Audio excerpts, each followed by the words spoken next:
Good day mga ka-CSA, I'm Sandra Faustino, laser specialist. Okay, last April 5, nagkaroon po ako ng cog threads sa face po. Bali marami pong nilagay para po sa lifting and firming ng aking face kasi po nagkakaroon na rin po ako ng nasolabial dito and then yung dito sa marionette line ko. So ngayon po, 5 to 6 months na po and then nakita ko na po yung effect niya na nagkaroon na po ng lifting. Malaking changes na po yung nangyari.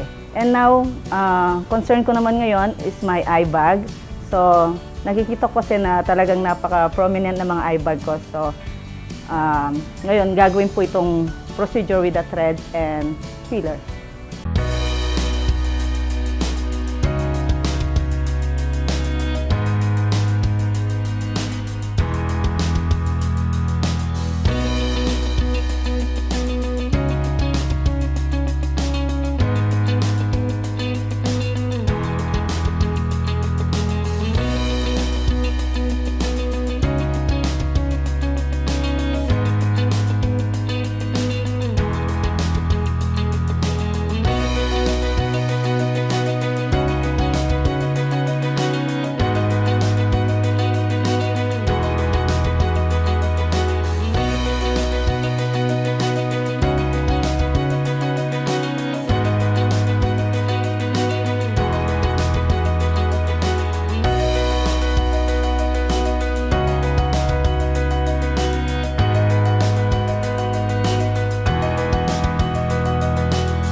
Good day everyone, welcome to the CSA Certified Skin Authority. I'm Dr. Contessa, your certified aesthetic physician here at the CSA Medical Aesthetics.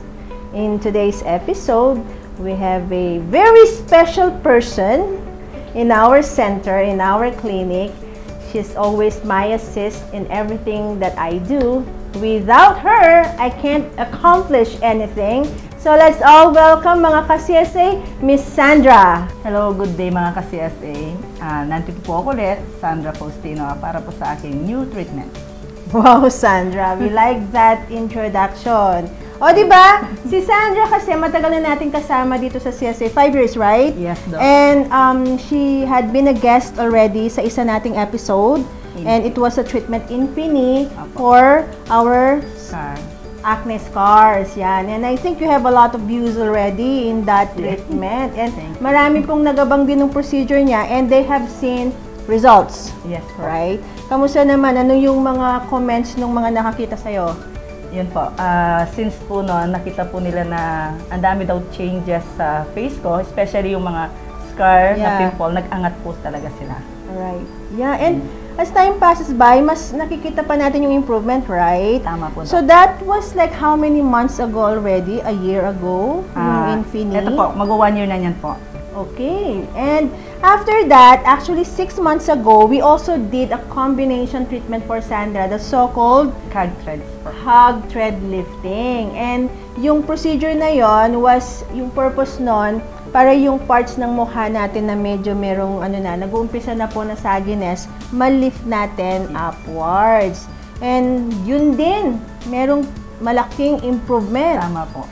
Right. Ano yung na-notice mo doon sa cog thread lifting? Ayun po, before po kasi, nag-start na rin po ako dito sa nasolabial ko, na nagpo-fold na po siya. Yes. And then dito rin po sa marionette line ko, nagkakaroon na rin po ng lines. So, nilagyan po ako ng mga cog threads dito. Right. Actually, marami rin po. Yes. Pero, na-notice ko po na talagang nag-lift po siya. Nag-lift. Correct. Yan.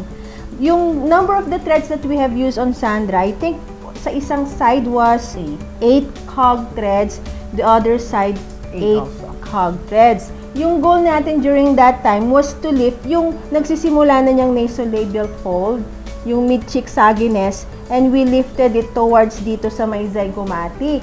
Tapos I think that was 3 cog threads. And then after that, Yung dito naman sa jowls, ito, yung napapansin na parang nagsasag na rito, jawline, sagginess here, and jowling here. We also did lifting with the cog, pataas naman, right, Sandra? Yes. Papunta dito sa may temple.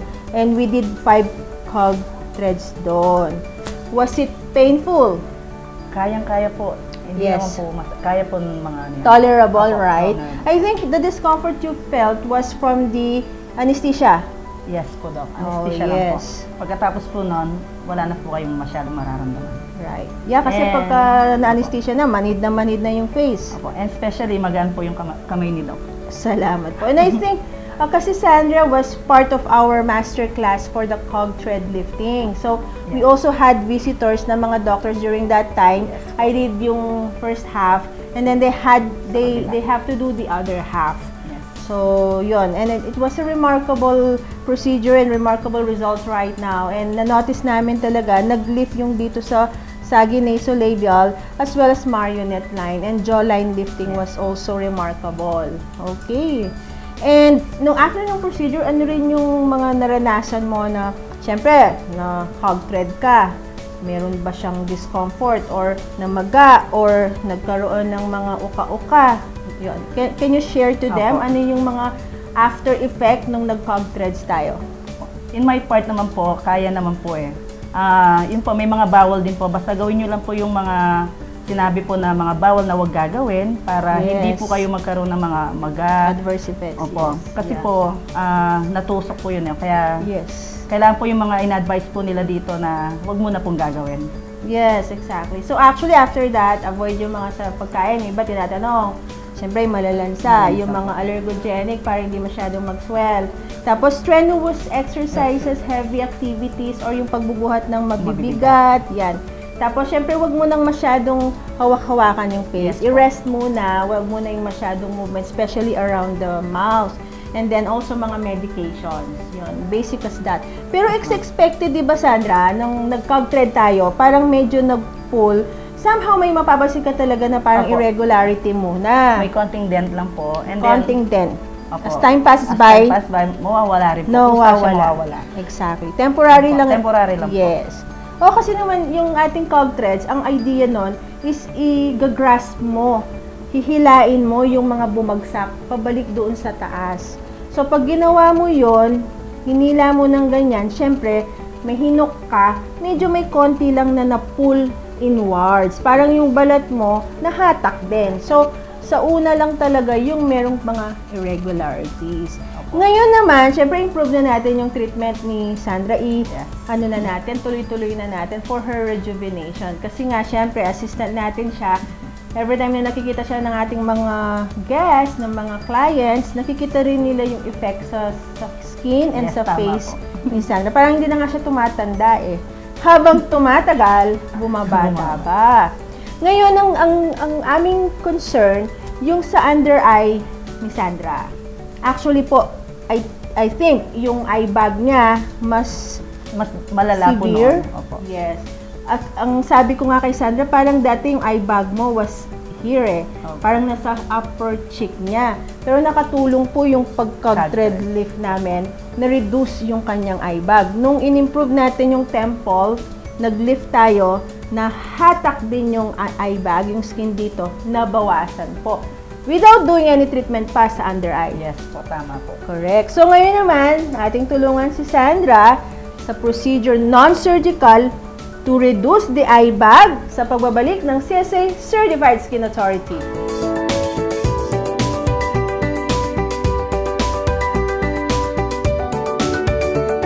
And we're back mga ka-CSA. So we're now going to show you a procedure for Miss Sandra.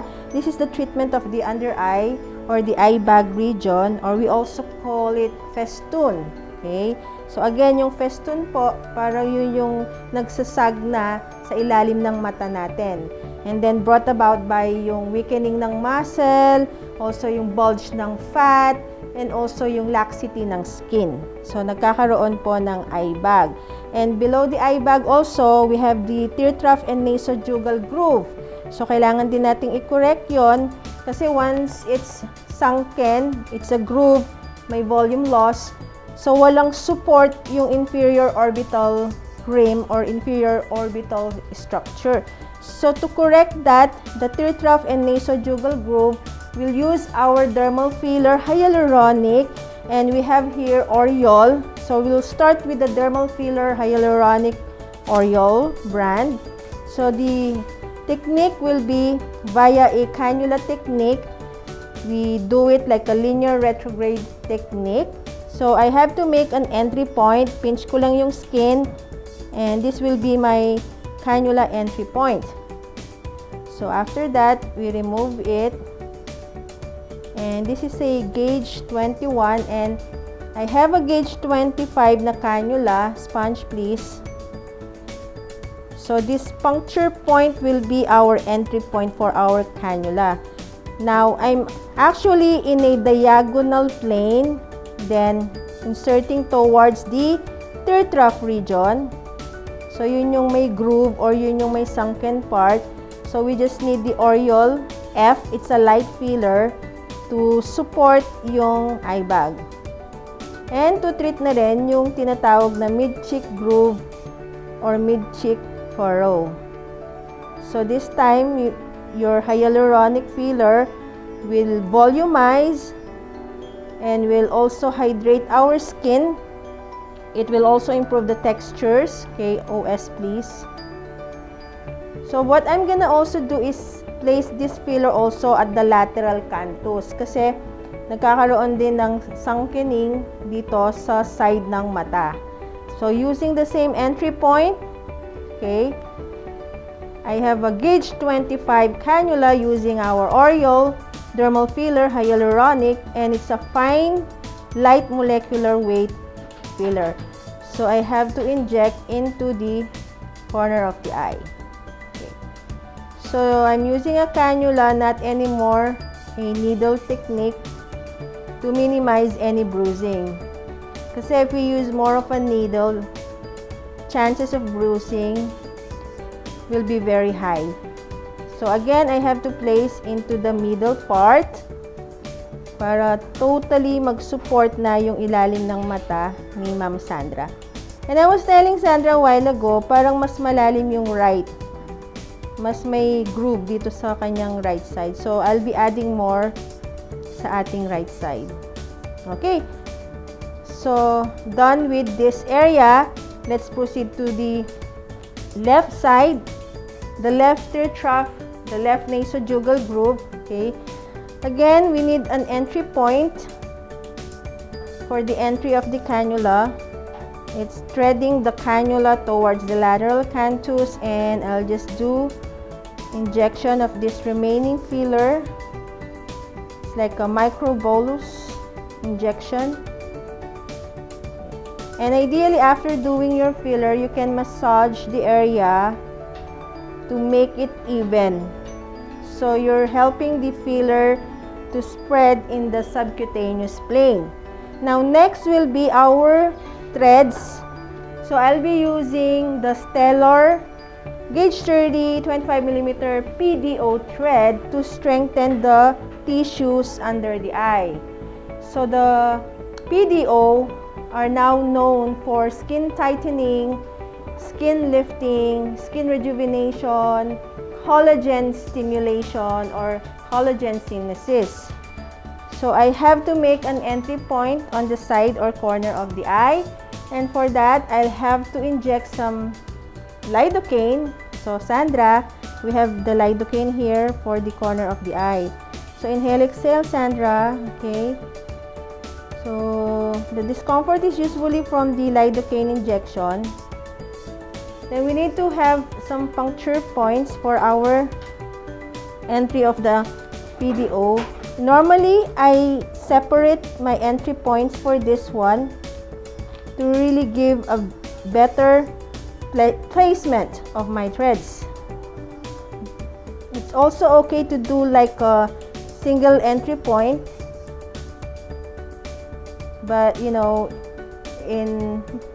for me, in my opinion, it's also good to make the threads parallel to each other, like a 0.05 to or a 1 centimeter distance. Like to give space for the threads in the collagenesis. So entry point will be this on the sides. Okay. I'll be using 5 PDO threads, and then I need dry OS to sponge the area. So it's expected lang to have some minimal bleeding because we did puncturing. And I can remove this too already, and then just pressure directly on the bleeding site. And then entry again, my 3rd PDO thread, then 4th PDO thread. Okay, 4th PDO thread for the right side, and then after that, so this is the 4th PDO thread, 5th PDO thread. The gauge 30 is a cannula, so it's blunt. That's why I needed to make puncture. And then we can proceed with this side, the left side, and I think we have to pause for a break. So we'll show you the continuation when CSA returns.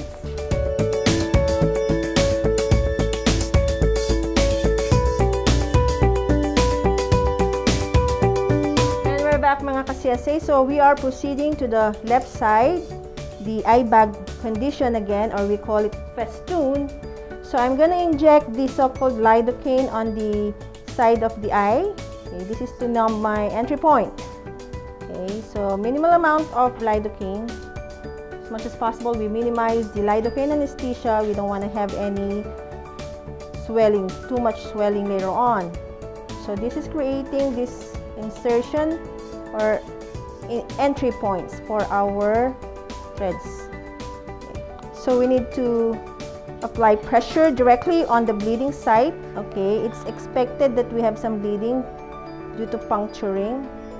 And there you go, we insert our first PDO thread, and then after that the second PDO thread. Okay. Again, the plane, can have it in the superficial fat layer or the subcutaneous plane. So I can already remove the first 2. Okay, OS again please. Dry OS to stop the bleeding there. Okay, I'll just insert the 3rd one here. Okay, so it's my entry point here. And again, the superficial or subcutaneous fat layer is our ideal site for insertion or placement of our PDO threads. So this is my 4th PDO thread for this side.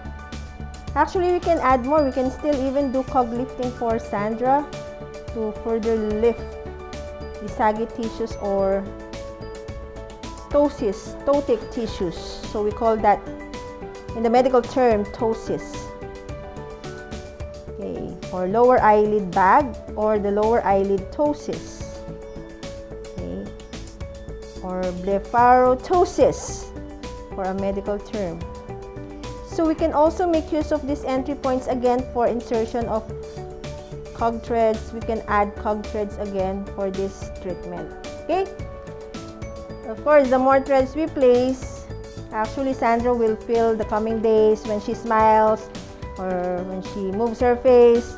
There will be like something poking on the sides of the eyes. So we're done with the injection of the stellar PDO threads infraorbitally. Now we will reinforce our treatment with the perpendicular threads towards the inferior orbital rim. So meron siyang groove dito sa may inferior orbital area. So we wanted to still treat that. It's like giving a ligament support or a stronger structural support under the eye. So I have with me a 10mm thread, and I just need to lift the skin a bit like this and towards this orbital rim, the bone. So it's just a technique whereby we insert it perpendicularly onto the bone. Okay. The goal is to strengthen that saggy part or correct the festoon. As the word implies, the festoon is like a drooping or a saggy part of our face. Yung para siyang garland-like na nakalawlaw sa ating mukha. So, OS please. Sandra is a bleeder, so you just have to do a direct pressure into the bleeding site. Okay. So again, this is to support this inferior part, and we have to lift the tissues upward like this, so we have a very good tissue injection area. Okay, and then we're gonna pull it out, all of it. Okay, and then we'll do the right side. Okay, so some pinpoint bleeding lang. So this kind of procedure, for some of my patients, immediately after, we can already appreciate an improvement. Then as time passes by, you'll further see improvement. So the right side here, okay, injecting this in the inferior orbital region, perpendicular. It's just like doing acupuncture. So to support this lower part of the eye. And we've mentioned a while ago that there's more of a sagginess and more of the groove on this side, the right side of Sandra. So we have to correct this more. And sorry for this medial side. And they were saying that no pain, no gain, but I think for Sandra, this is a tolerable procedure. So we can remove this one time like this, one time like this, and then after that, we press directly on this one. So we have done several procedures for Sandra to correct the festoon or the eye bag. We started with the dermal filler using our hyaluronic Oriole, letter F. That's a fine, low molecular weight filler. And then after that, we inserted PDO threads under the eye from this corner towards the center. And then the third one, we did those perpendicular inch threads towards the orbital rim, inferior orbital rim. And then I added injection of our botulinum toxin to relax the orbicularis oculi muscle, because you know the eye bag is an interplay of several tissues under the eye. It's not only the skin layer, but it's also the muscle or fibromuscular layer, the fat under the eye, and also some of the ligaments there, and the weakening at this part, the upper cheek or the mid-cheek groove or nasojugal groove. Ayan, ating ipakita kay Sandra ang result ng kanyang mga procedures. Ito na po ang ating salamin. Ma'am Sandra. Okay. Wow! Yeah, so far so good. Nawala na po yung lalim mo. Yes. Nabawasan yung groove, yung Opo. lubog dito niya sa ilalim. Yung pinag-uusapan namin kanina na mid-cheek furrow and the tear trough region. Nabawasan na. Although the puffiness, meron pa rin kasi we injected, meron tayong dyan, may lidocaine. Meron din yung injection ng botulinum toxin. And then, kapapasok lang ng mga threads. So, medyo may swelling effect muna. But then, as time passes by, yung pagka-eye bag, it will gradually flatten. So, magre-reduce yung eye bag gradually. Ayan. Comment, Sandra. Ayun po. Nawala na po yung dito ko. Dati, gabi-gabi tinitingnan ko yan. Actually, pag-uwi ko. Yeah. Dalawang kepoy po. Yes. Si Sandra. Hindi kasi, gabi-gabi tinitingnan ko yan. So, mula kasi nung nalipit to, then ito yung parang nakikita ko na mga second problem. So, ngayon po, natupad na yung pangarap ko. Yan, nawala na po yung dito. Then, antayin ko pa yung mga threads and botox. Ilang days pa po yan. So, mag-improve pa. Thank you, Doc. I love you lalo. Oh, love you too. Ayan, ating natulungan si Sandra. Actually, talaga Sandra, when I first met her, di ba you were sharing to me before yung mga naranasan mo, pinagdaanan mo. Siyempre, nung kabataan natin, yung mga acne, siguro isa ka rin doon siya nakaranas na minsan, medyo may iba, nambubuli, grabing manukso. Siyempre, tawa-tawa lang tayo, pero deep inside pala, nasasaktan na tayo. And I'm so happy for Sandra. I've seen Sandra transform and I've seen Sandra becoming happy and so confident about herself. Kasi even our clients, nakikita po nila yung changes, improvements sa kanyang face structure, and yun nga, sabi ko nga, bumabata na nga tayo eh. Yeah, I can feel for Sandra, I understand her, and I'm pretty sure meron din tayong mga televiewers na nakakaunawa sa naging karanasan ni Sandra. Yes, totoo po yun do, kasi minsan pag nag-assess po ako, bago po kasi pupunta sa inyo, sa akin muna. Hindi, pag nakikita nila ako dati, oh, laki ng pinagbago mo. Wala na yung mga uka-uka mo sa mukha. Yeah. Yun yung mga word kasi. Totoo naman po kasi yun. Kahit nung college days ko pa, yung mga uka-uka, yung parang mga bako-bako. Yan. We're so So ngayon, ang daming pag nakikita po nila ako, wow, ang ganda na ng skin mo. Right. Umangat na yung mga scar. Ang dami ng changes. And dahil po yun kay Doktora. And I love you, Doc. I love you too. We're so glad that we were Gumanda ako. able to help you. Gumanda ako. Yeah, that's why we are here to, Yes. you know, meron na pong mga solusyon sa mga ganitong condition po ng ating Opo. mukha. Ayan, and then maintenance na lang and stay happy. Thank and, you, Doc. Thank pray you po. always be thankful Thank to you. God. Thank you Opo. kay Lord. Okay? Naiyak So, ako. marami pa tayong pagsasamahan sa atin. Yes. Marami pa tayong matutulungan. We Yes would po. like to help a lot of you. Sa inyo po na may mga katanungan, you may email us at csaskinclinic@yahoo.com, FB page CSA Derm Centre, Instagram CSA Derm Centre. Our clinic is located here at the second floor, Pure Gold Dao Building, Dao MacArthur Highway, Mabalacat, Pampanga. Contact numbers 0933-860-9193 or 0917-504-4268. And I think yung video ni Sandra, yung dati pa, doon sa Infinite Treatment, you can see them. You can see yung episode ni Sandra at our YouTube channel, type Contessa Salvador. And ilan na nga ba yung views mo doon, Sandra? Marami-rami na. Almost 4,000 na rin po. And thank you sa mga nakakapanood at manunod pa. Right. And mayroon siyang before photo doon, so you can do a comparison. Yes po. Yung improvement sa kanyang face. And panatiliin lang natin, maintain with it, maintain with CSA. So, thank you, Sandra. Thank you rin po, Doc. Thank you so much. Maraming Love you. salamat. And sa inyo rin po, maraming salamat po. God bless you all. When it comes to natural beauty, you can trust the CSA Certified Skin Authority.